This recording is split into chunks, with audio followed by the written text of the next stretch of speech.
The first half set it up, didn't it? Really, you knew playing against the wind, you knew you had to be spot on, and you were.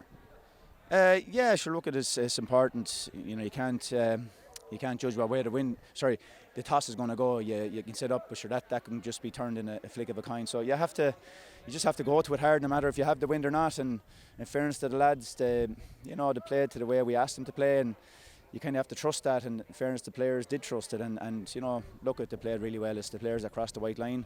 They're the ones at the end of the day, no matter what side outside of it, they performed, and they were the ones who carried out the task and got stuck in and did everything admirably for the majority of the game. Yeah, they played with a freedom, didn't they? Yeah, like they obviously have structures to play within, but I mean, just had sensible day, and there's days you go out and you'd be wondering what the next day could be different. Like, but today they actually just played a good brand of hurling. They played a sensible brand of hurling. They used their head and took the man on and gave it and shoot. You practice all these things, and some days they go with you and some days they don't. And look, today was a good day for us. Of course, leading 110 to 6 points at half time, there was always a danger you might have a flat second half, with leading so much, but you kept that and scored the first point in the second half. And yeah, I think we got the first two, and then they got one. We got one back. So look, it was important to keep, not to let them get. Yeah, and look, I think the first 15 of the second half, we played pretty well. I think we out-hurled them again in that spell. So that kind of got us to within touching distance. And okay, the last 15 we dropped it a little bit, and maybe one or two mistakes, tiring. That can sometimes happen. And look at every team like Gorey. They're an excellent team, and they were going to have a purple patch.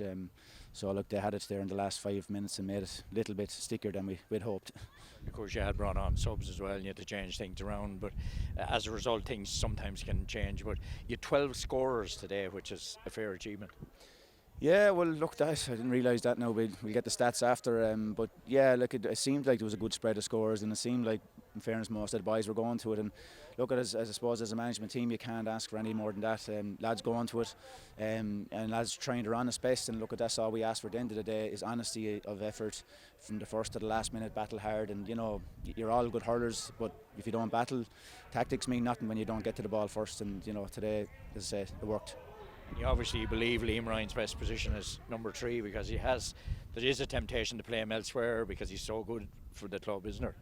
Yeah, well, sure, look, there's sometimes there's horses for courses. I mean, obviously there's best full forward in the county there, so you can't go trying things out today. But look, I suppose the way hurling has gone, you have to be a bit fluid, and maybe he'll be there, maybe he won't. There's a lot of good hurlers there. We just have to figure out what's best for the team, and there's no doubt that Liam Ryan is a brilliant team player, and wherever you put him, he'll play. And sure, that's all we can ask from him. And whatever happens the next day, happens. I suppose Gorey got a couple of consolation goals at the end, which you'll examine as well, I suppose. Yeah, look, first one I suppose can happen, but the second one, you'd be disappointed that they got in those little tight hand passes through a crowded area. I mean, I suppose you needed to be brought down, but sure, look, that's another story. Yeah, look, obviously it's the first day. We're not getting carried away. You can't. It's the first day, and look at it. There's been some sort of different results out there, but everyone will be still in the championship after the group stages, and no matter what order. So we'll be one of them, as will the other 13 teams or whatever it is there. And you have to improve. And I think like the Shells showed last year, they got on a great run and they improved bit by bit. And that's what anybody's objective is from the start to the finish, is to improve every day. And if you're doing that, you're in with a chance.